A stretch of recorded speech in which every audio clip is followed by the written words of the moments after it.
ఓం నమః శివాయ. ప్రియమైన భక్తులారా, ఇవాళ మనం మహాశివరాత్రి అనే పవిత్రమైన రాత్రిని జరుపుకుంటున్నాం. ఇది భక్తి, దీక్ష, ఆధ్యాత్మికత మరియు ప్రబోధానికి సంబంధించిన గొప్ప పర్వదినం.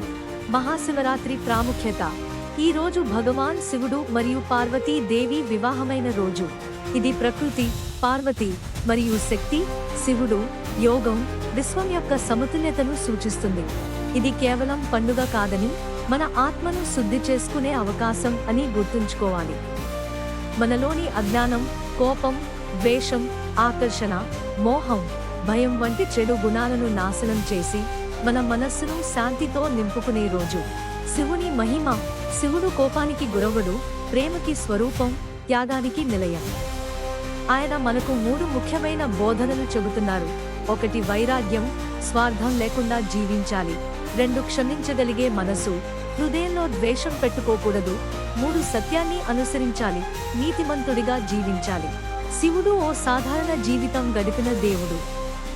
ఆయనకు భోగాలు అవసరం లేదు, అహంకారం లేదు. ఆయన మనం సంక్షోభంలో ఉన్నప్పుడు మనకు మార్గం చూపుతాడు. మహాశివరాత్రి ఎలా జరుపుకోవాలి? 1 నిరాహార ఉపవాసం, మన కఠినతను పెంచడానికి.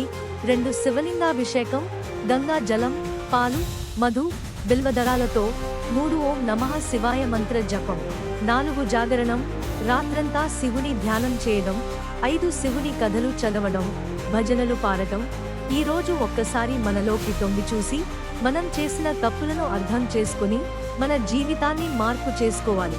భక్తులకు సందేశం: శివుని నిజమైన భక్తి అంటే గుండెల్లో మంచితనం, మనసులో సత్యం, చేతల్లో ధర్మం ఉండాలి. ఏది జరిగినా శివుడు మనతో ఉన్నాడు. కష్టాలు వచ్చినా ఆయన మీద నమ్మకంతో ముందుకు సాగాలి.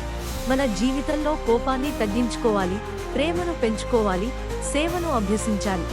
ఈ మహాశివరాత్రి మన అందరికీ ఆరోగ్యం, ఆనందం, మోక్షం కలిగించాలి. భగవాన్ శివుడు మనందరినీ ఆశీర్వదించాలి. హర హర మహాదేవ. ఓం నమః శివాయ. ధన్యవాదాలు.